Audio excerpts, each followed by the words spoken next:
Hey guys, welcome. How are you all doing? It is Wednesday. It's just gone 9 o'clock in the UK. We are back with Forza Horizon 4. So, since I last played Forza Horizon 4, we have had a bit of a an update. We are now able to create our own tracks. That's right. We're allowed to create our own tracks, and that is exactly what I have done.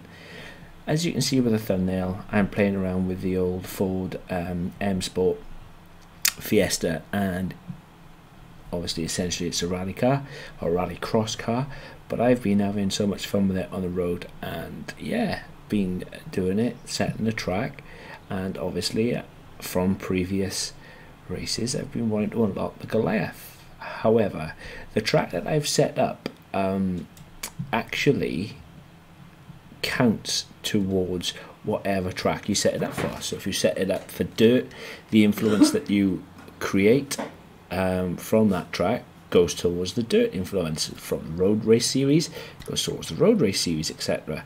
Not just that, with the update they've put something else in there, like the stunt series, like the La Racer or LA Racer.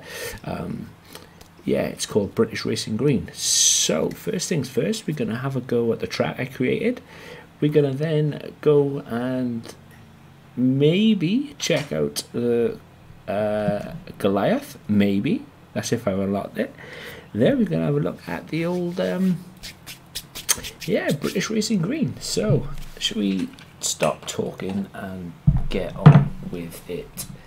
How are you all doing today though, guys? I hope you are all really well.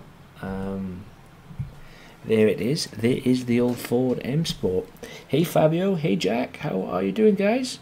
Hope you are all well. So, let's get out of here. But the fact that now we can create our own blueprints, our own tracks, it is pretty damn awesome. So, obviously, I've created mine down with the old Colossus, and yeah, I was quite happy with it. Hey Ben, no worries mate, no worries at all. So yeah, there are bits of my track that could have been redone, but if I had had the rewind on, it would have made it better, but you'll see as we go along. So we're going to the old solo, Han Solo. No worries, buddy, no worries at all. Going to custom events, and there it is. Draft Master Flash 7, 18 miles of speed. I say speed because it's anything goes, but because we are in the M Sport, we'll take the old M Sport for a spin. Basically, it's a take on the Goliath, but not quite. The Goliath goes all the way around the map. This one does to an extent, but it takes a different route. It's a shame that I can't actually show you the map. For this I need traction control on because of the rally tires. But here goes. So let me see if I can't show you the map. Here we go. Yes, right. So there's the map. So we start off down at the Colossus point. We go right the way around where the Goliath would normally break off here and go that way. We don't. We go straight up the motorway, or in the Americans' terms, the highway, and then we go from there all the way up. And then obviously I think the Goliath then breaks off there and then goes up and around, but we don't. We carry on going straight across, straight down by the old reservoir and down the backside, which is the route that the Goliath takes. It goes a bit wrong by roundabout by here, or not there, with the road. That's where I lost control of the car, but then it follows it all the way back around. It's pretty fast flowing. Try saying that 3 times fast. It's pretty fast flowing. So let's get on with it, and hopefully this car is quick enough against all these. The only problem I would say is that the racing line you take when setting up a track is the racing line that the AI takes, which is odd. Which is rather odd, but it's all good.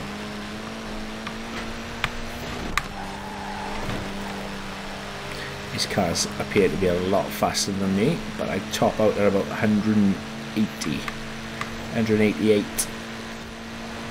So I'll go as fast as I can.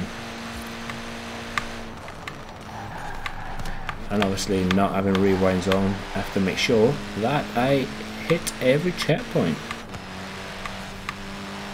But it is phenomenal. The amount of credits you can earn, the amount of influence you can earn, is absolutely brilliant. And it is well worth creating the track of your own, whether it be for the dirt series, going the wrong way around a roundabout,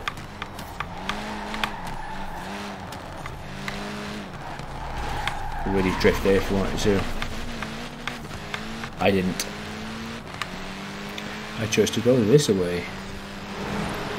The noise, the absolute noise. I don't mind because I'll just stay in the draft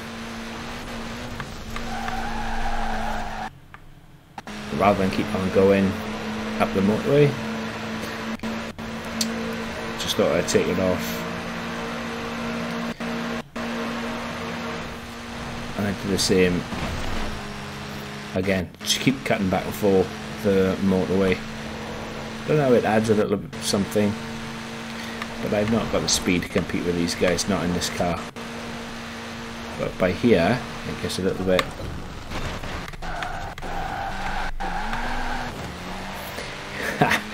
as you can see, while setting this up I went a little bit wrong, and for that yeah, but that's the line that the AI take, so it's not too bad. Not too bad at all.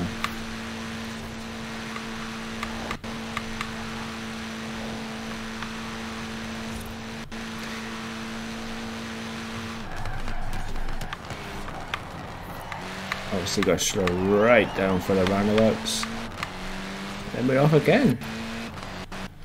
Obviously in a faster car this would be a hell of a lot quicker, but I'm just enjoying it in this car.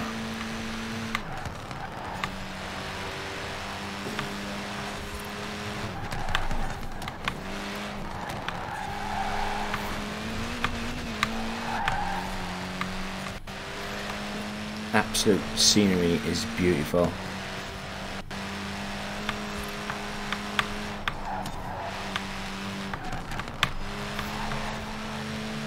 Breathtaking, in fact. And that's one thing that you can thank the developers for, is a game with awesome scenery, because this game does have it all.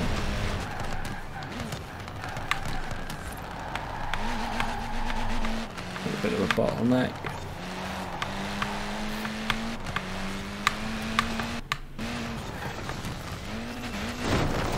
Obviously I went wrong there.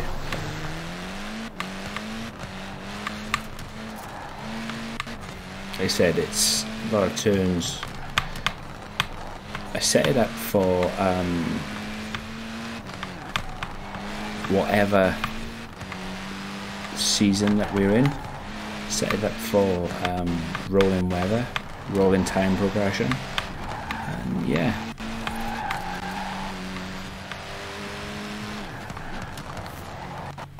But I will be creating a lot more tracks because this one is awesome.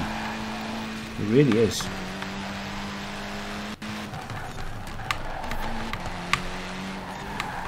And I'll be trying it again with a faster car.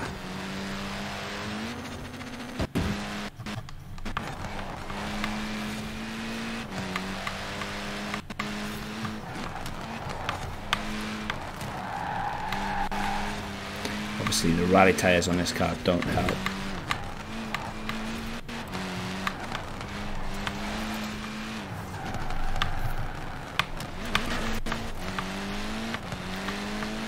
And another thing I would like as well is a counter, like you get in the sprint where it shows you how far you are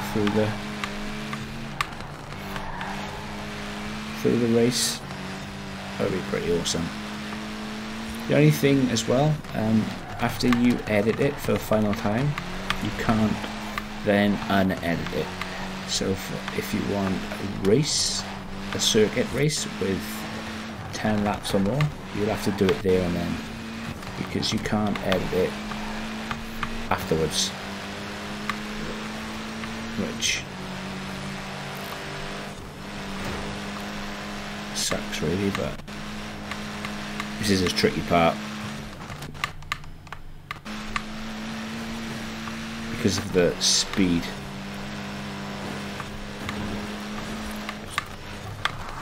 Okay, I just had a car come down on top of me and that's just thrown me. I missed it. So yeah, because of that car just came down on top of me, it kicked the back end out and I missed that checkpoint, which was a bit schoolboyish, I know,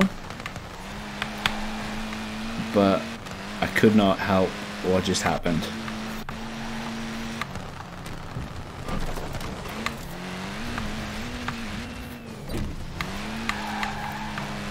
And I lost it, which isn't great, but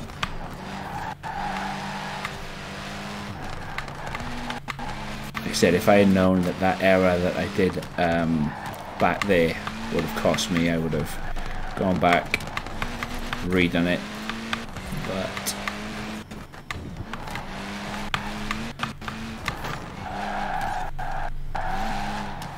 like I said, I'm at 11th place because of what happened. But still, no excuses.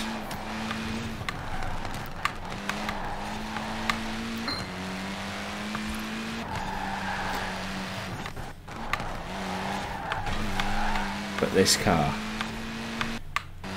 is truly amazing. On and off the power, brilliant stuff. It's really, really good.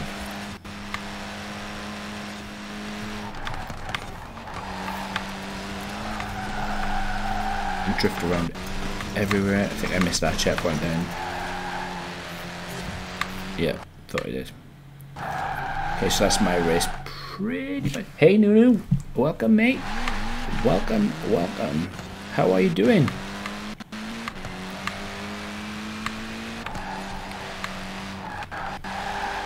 Just on a track that I've created for myself and for other people's pleasure, if they so desire to play on it.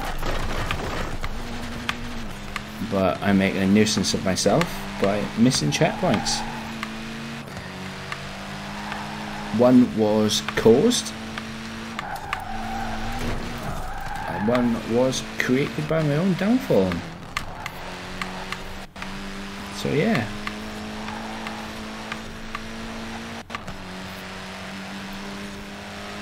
But this is it, coming to an end.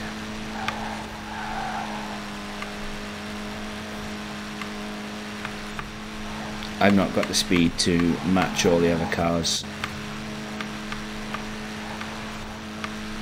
So yeah, top out at 186. So speed as much as I like, just wasn't going to catch him. So yeah, there it is, the Ford Fiesta RS. 72,000 credits just for one race. Absolutely awesome. And there you go, road racing round 20. And believe me, I have grind the Colossus to try and get this far, but I'm finally there.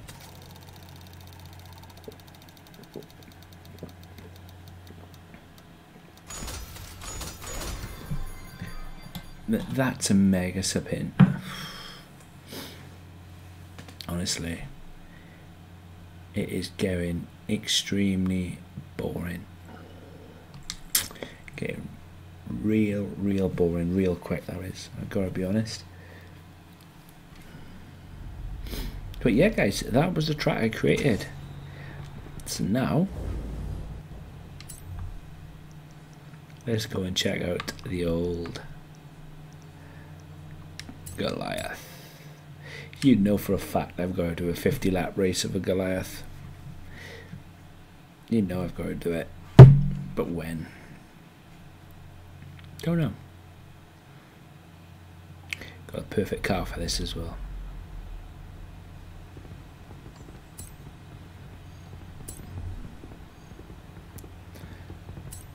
The Goliath. I'm not doing it in this, so I'm going to try and do it in something else. Let me back out. Change car.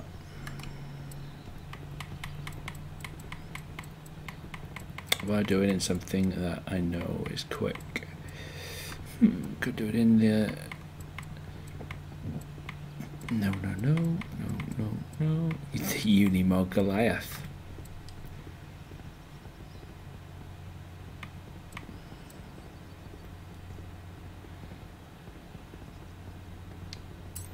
Let's take out the old MC12. Feeling the love for that a lot lately. I'm gonna be honest. And let's just go from there. The sound on it is phenomenal. Absolutely amazing sound.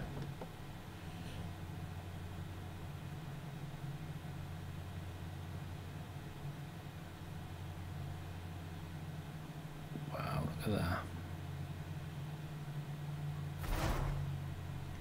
Let's just get on. I'm so glad though that I've opened up the Goliath. Start earning some proper money now. He says.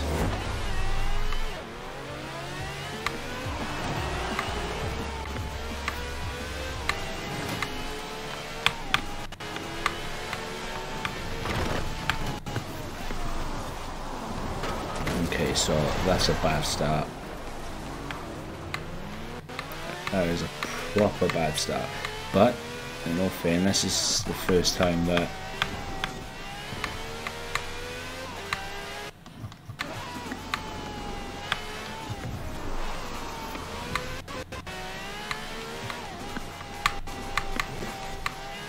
this is the first time.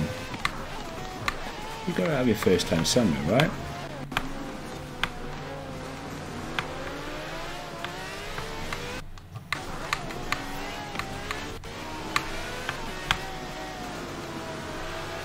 I'm more concerned about missing checkpoints.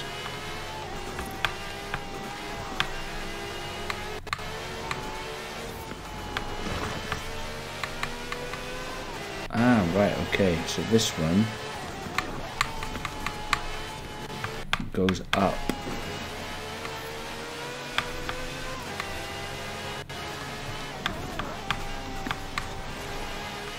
Okay.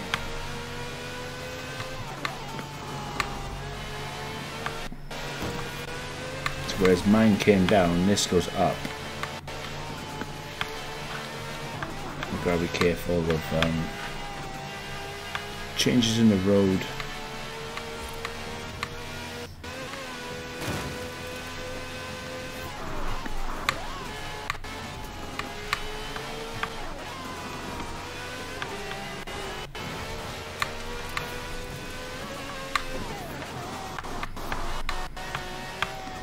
Really don't want to start missing checkpoints, really don't.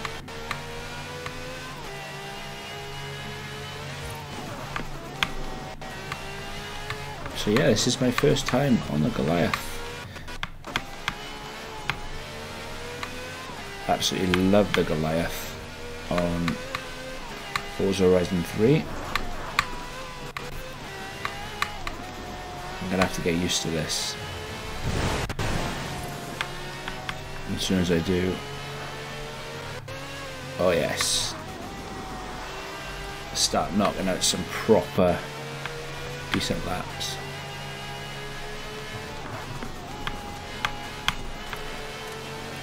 See how fast we can get the McLaren Senna around here.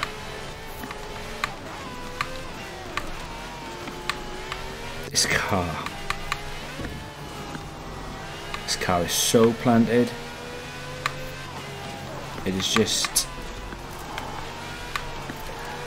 a little wiggle. Honestly, this car is just beautiful.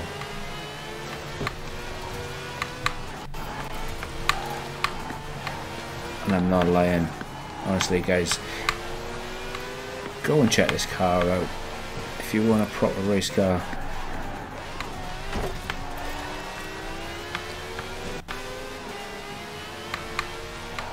It sticks to the road, it's quick, it's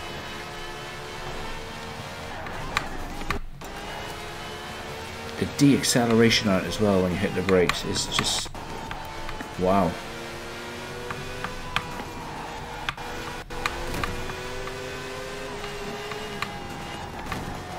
It really turns.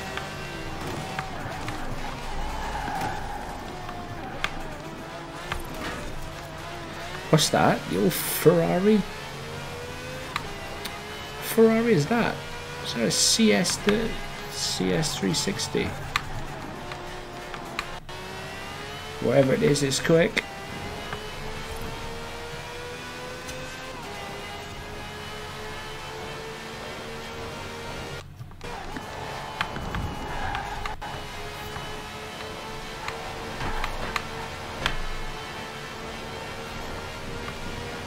Whatever Ferrari that is, it is damn quick.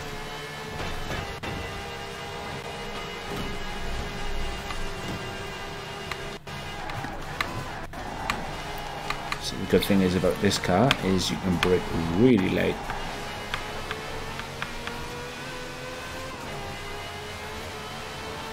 I didn't know though that the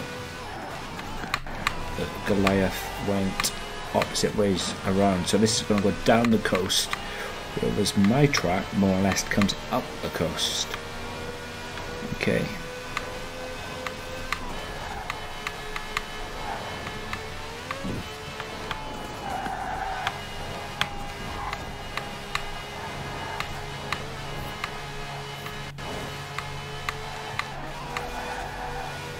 You could quite easily get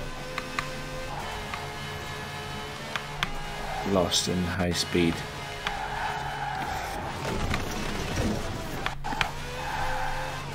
Like that. So there are going to be some areas where you need to look out for.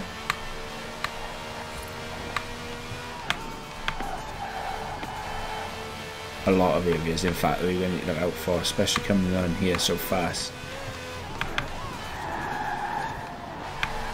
And castle. To the left, to the left, to the left.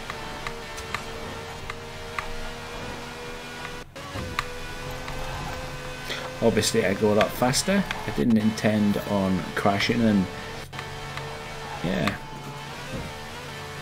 at the start end up going back all the way to 12th place. Uh-oh.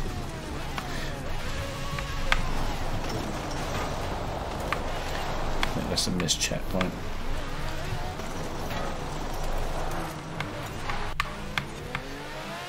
Damn it.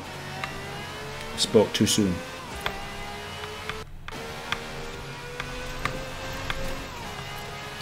Remind me never to open my mouth ever again.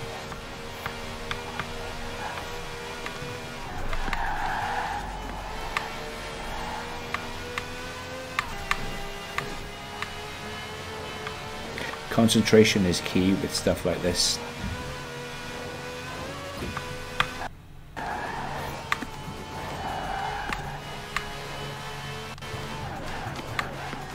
But when I say this car, honestly, I'm not doing this car justice.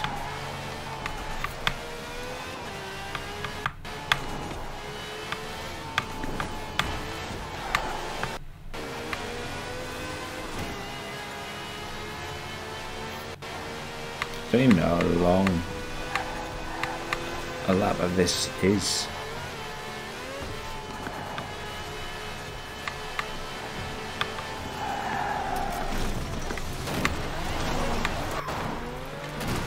Ouch.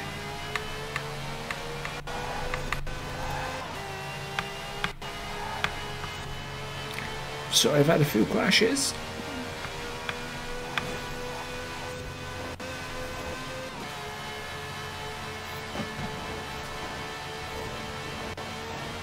A lot of high speeds.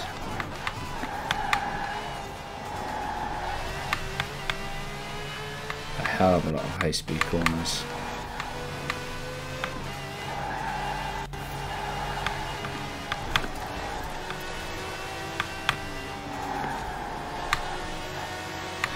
I want a car with a lot of downforce and a lot of top end speed.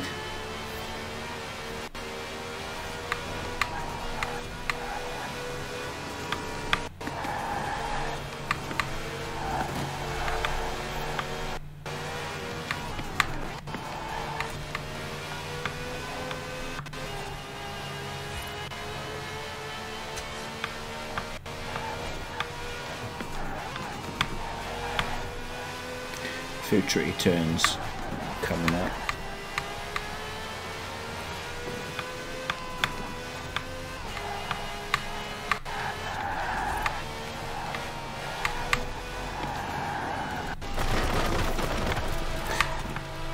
This is definitely what you're going to want for a track like this. You're going to want a mixture of high and low downforce.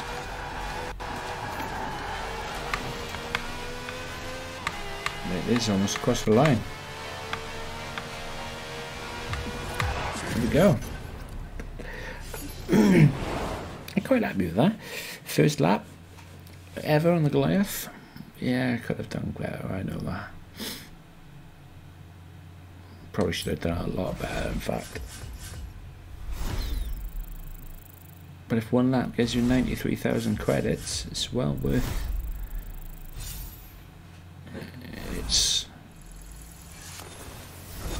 It's well worth it, isn't it? It's well worth going again and again. I don't even. But hey, buddy, welcome back. Welcome back. I was just about to say I don't even bother looking at the wheel spins anymore because that's all I seem to get is clothes or horns.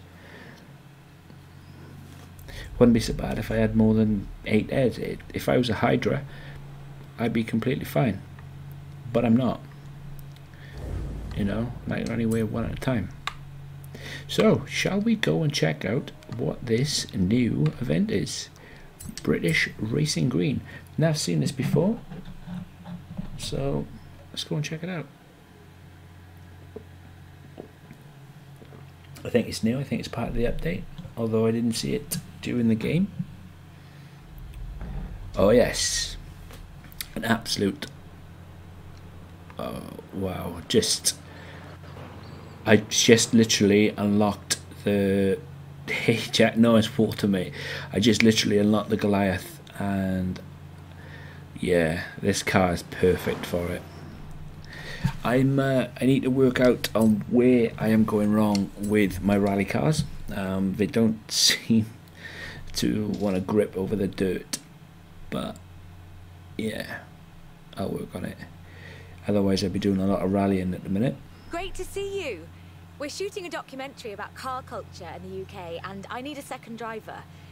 You've made a name for yourself and it would be great to have you aboard. It's simple. You drive, I tell the story. Let's do it. I think this is an offshoot from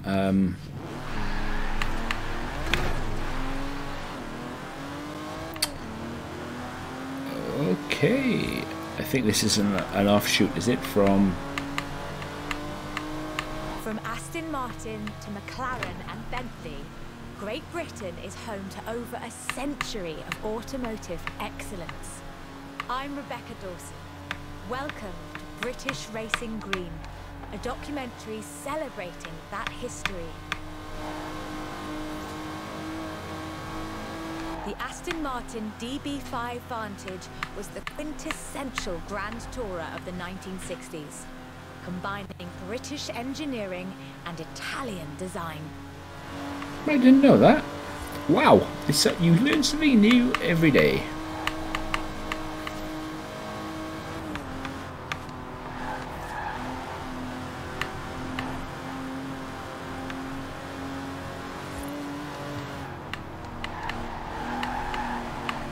You learn something new every day.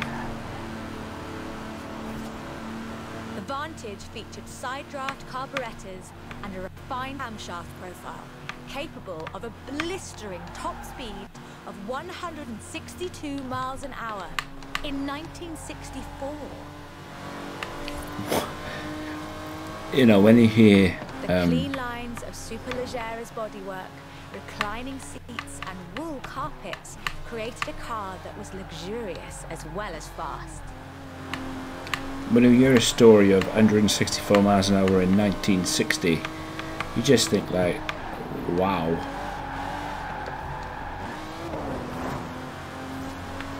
That's crazy.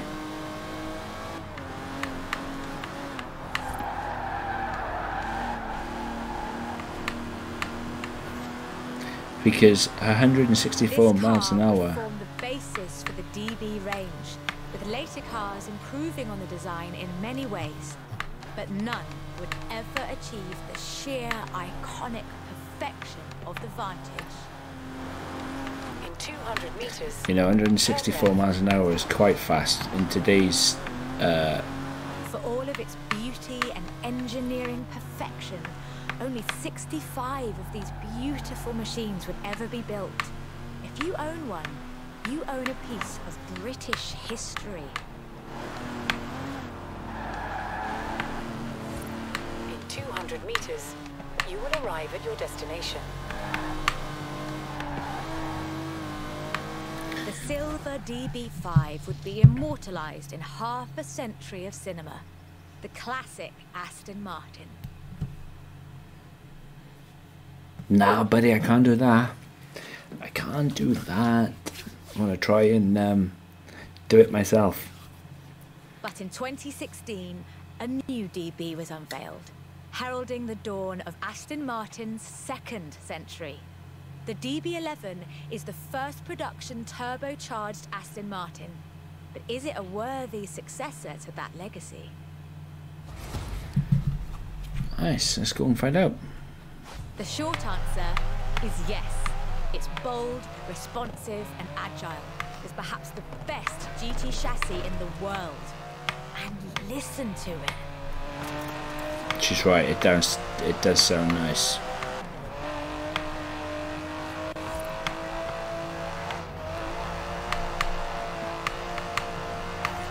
Sounds awesome, in fact. Able to hit 60 miles an hour in 3.5 seconds, the DB11's 5.2-litre twin-turbo V12 boasts a top speed of over 200 miles an hour. Don't know much about the back end though.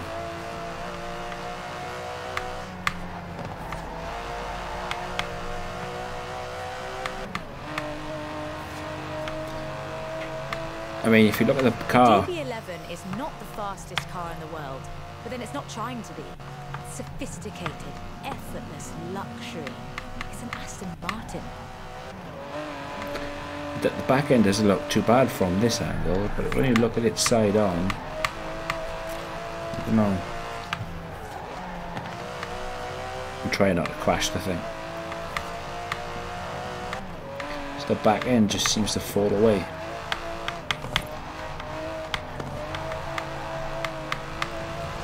The DB11's front strakes channel air to create a virtual spoiler, providing downforce without compromising the car's clean lines. Brilliant.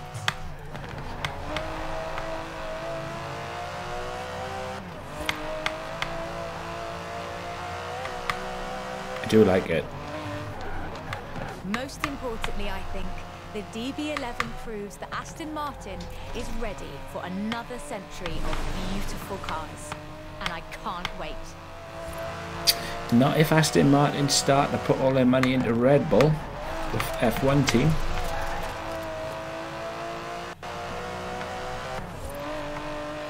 Beautiful as they are, Aston Martins are only one of many cars made in the United Kingdom. Let's see what else is out there.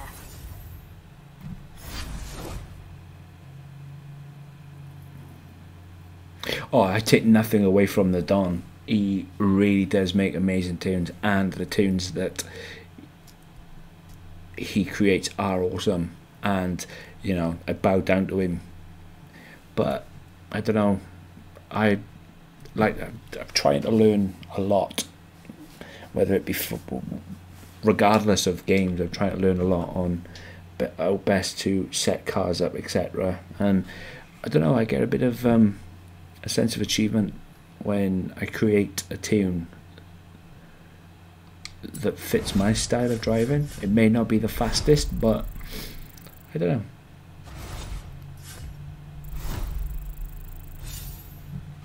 Yeah, probably. I know that the car that they co-developed, the road car that they co-developed, hasn't gone as great as they thought it would. But this car, though, honestly, it's just I create too many schoolboy errors for myself. Missed too many checkpoints,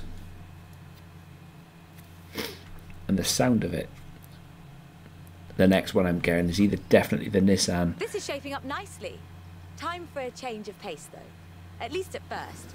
The next segment is about Land Rover, and we'll be starting out with the Type 3. Awesome! The Type 3 that was notoriously held together with spit and duct tape. True story, that. So was TVR. Rivets. Land Rover, the British sports utility vehicle. But before that, they were actual utility vehicles. Solid, tough trucks, unstoppable over almost any terrain. In 400 meters, turn left. The Land Rover Type 3 marks the point where that shift begins, and we'll be looking at what that meant.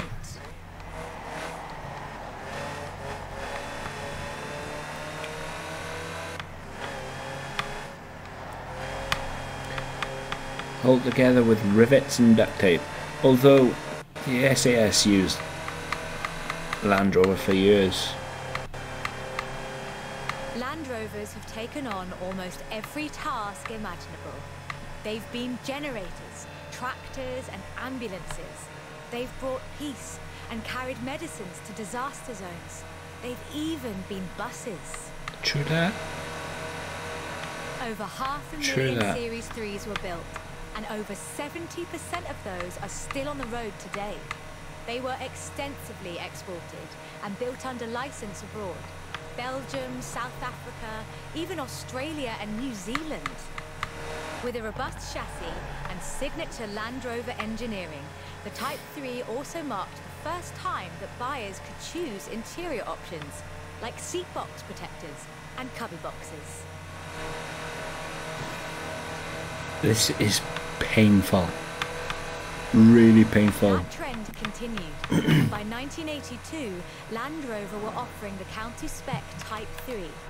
Leisure drivers could choose from such luxuries as all-cloth seats, soundproofing and tinted glass. The trend was increasingly clear, and the future of the Land Rover was starting to take shape. If you squinted, you could already see the shape of the first sports utility vehicle, the Range Rover.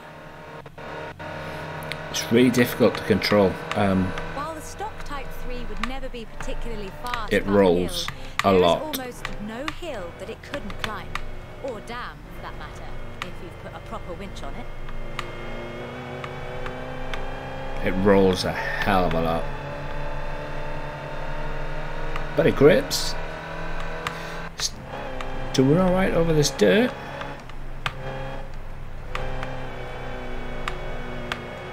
In In 1978, a Series 3 was custom built for Her Majesty Queen Elizabeth II. It only had 1,892 miles on the clock when it was auctioned into private hands. And it was in perfect condition. It would be. After all, she trained as a mechanic in the 1940s and will likely remain the only royal able to strip and rebuild an engine. In 100 meters. Yeah, it also helps when you have a string of top mechanics and butlers and car detailers and everything else looking after your precious motors. Along with the Range Rover, others would follow. Discovery, Defender, and the Freelander. Each a more sophisticated and enjoyable utility vehicle. But none of them were a replacement for the Type 3. They were a different kind of car.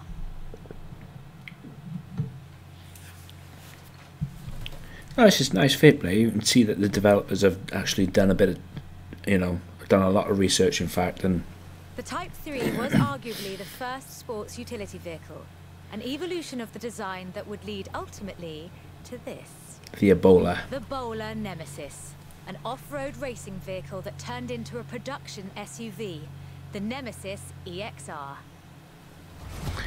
Wow, this is notoriously quick and bonkers. It sports a turbocharged 5-litre Land Rover Jaguar engine, crammed into a carbon fibre chassis with integral roll cage. It even has the grille, headlights and rear lights from a Range Rover.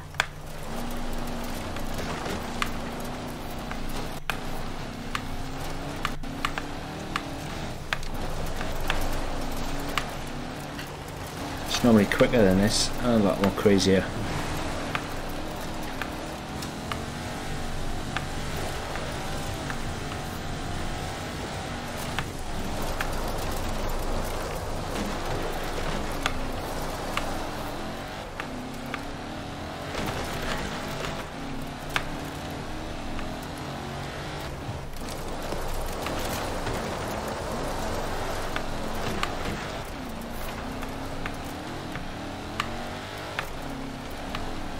If you want to see what Type 3 would be like if it ever stopped doing important things, this is it.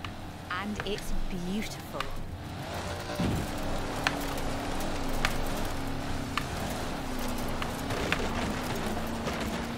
Just seems too slow. And the Ebolas are normally quite crazy.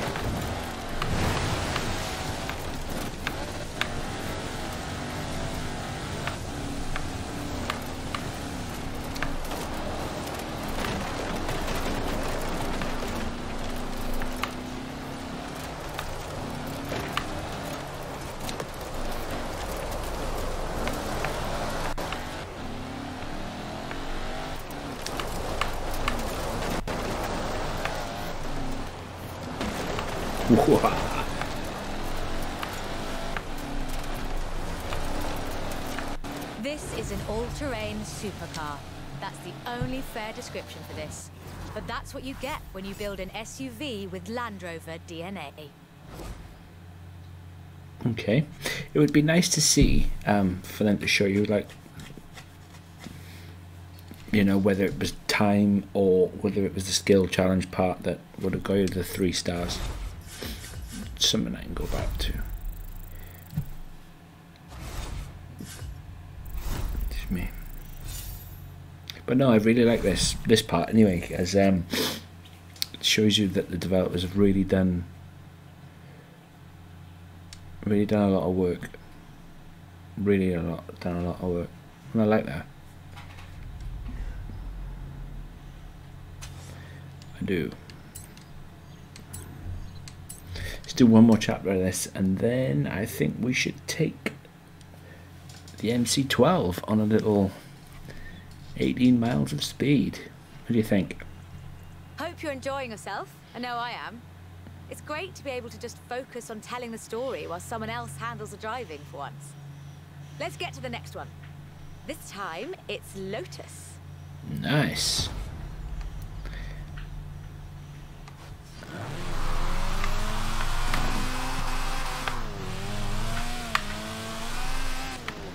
little bonkers Lotus. Hope you guys... Engineering Limited began as many stories in British engineering do. In an old barn. The first Lotus cars were offered as kits. You built them yourself. From 1962, they began to actually build the cars themselves. The Elan Sprint showed exactly what they intended to do. Hope you guys are well. Hope you guys are enjoying this. Please check out the links I have in my description below. Please, please, please. Designer Colin Chapman famously said, adding power makes you faster on the straights. Subtracting weight makes you faster everywhere. He knew what he was talking about. He most certainly did. 100 meters, turn right. In 100 meters, turn left. Widely hailed as one of the greatest sports cars of the 1960s, the Elan would be closely studied and emulated, inspiring such masterpieces as the Mazda MX-5. I remember watching a The document. Elan has all the energy, style and enthusiasm you would expect. Bold, quick and fun. So much so, they put it in the name. I was about to say, I remember watching a documentary once about the Mazda MX-5, and you had the Japanese manufacturers there going over every scrutinizing every bit of weight detail, the lot. The Elan Sprint was a financial as well as an engineering success for Lotus, validating their approach to design and resulting in a whole family of light, agile roadsters. Which brings us to this. The Lotus Exige. It's heavier than the Elan, admittedly, but it's faster. Much, much faster. From the front, it is a beautiful looking car. Touch the pedal, the Exige responds with instant, relentless acceleration, as you'd expect. With a 0 to 60 time of 3.8 seconds, and a top speed of 170 before upgrades and tuning, the Exige is uncompromising.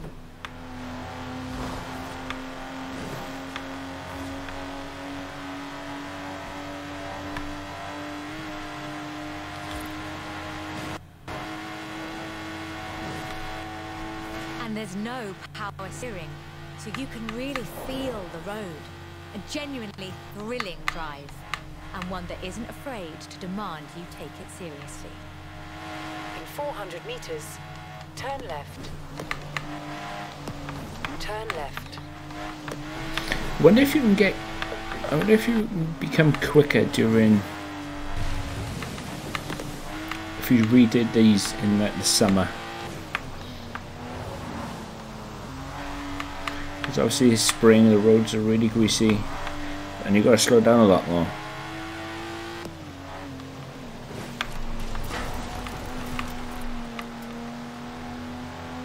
Oh, automatic.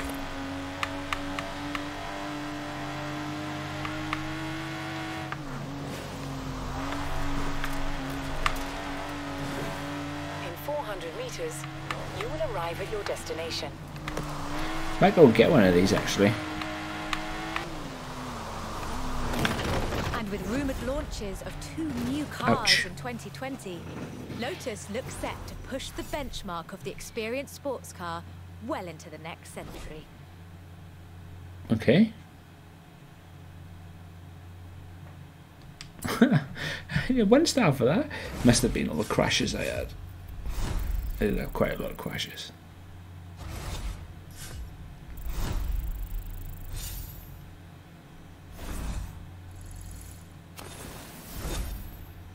Feel a little bad.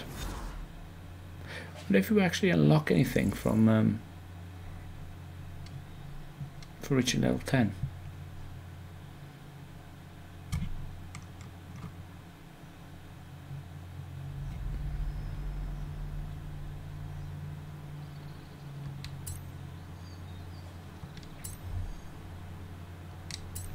Let's go and do one more.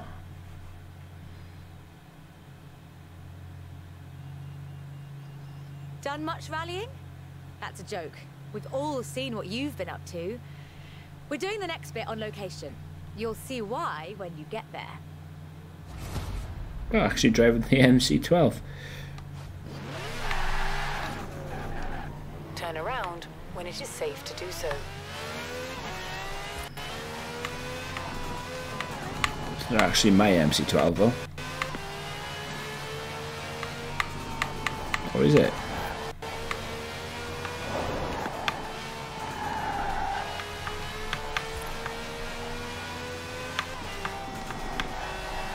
It is my MC12.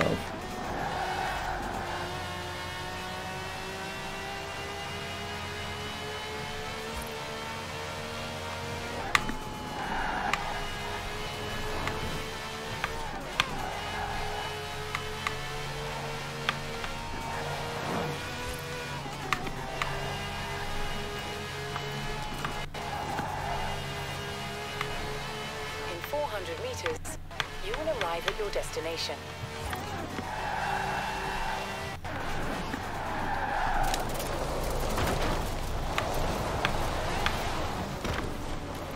Okay.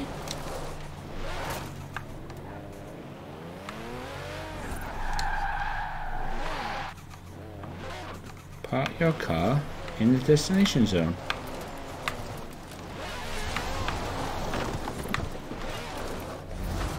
Oh, right. That's where you're headed then. Strange.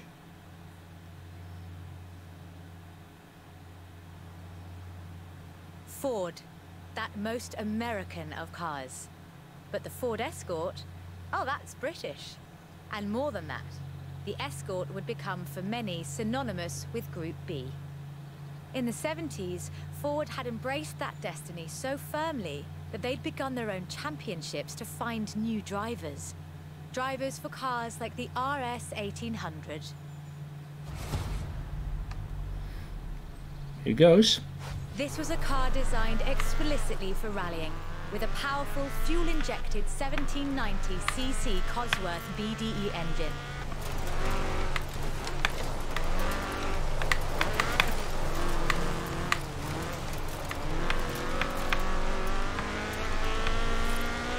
I'm on the road.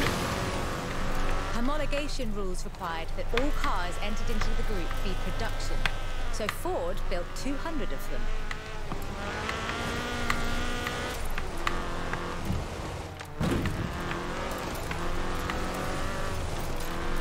The RS 1800 raced to victory after victory across the rallying world, on almost every continent and across every terrain type imaginable. Front end's a bit heavy though. This car was basically unbeatable.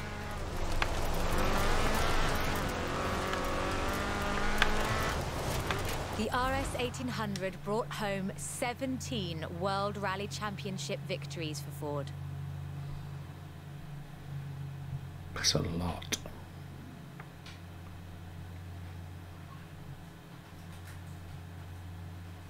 That's a hell of a lot. So, of course, Ford set out to design a better one. The RS 200 Evolution was their answer. A purpose-built rally car designed to do one thing: win Group B. No, I do like this. With a 1.8 turbocharged Ford Cosworth BDT engine and all-wheel drive, the RS 200 had perhaps the best suspension platform of any car of its era. It's bonkers. The chassis was fiberglass from Reliance, and the massive Ford parts bin was raided to give the car that iconic look.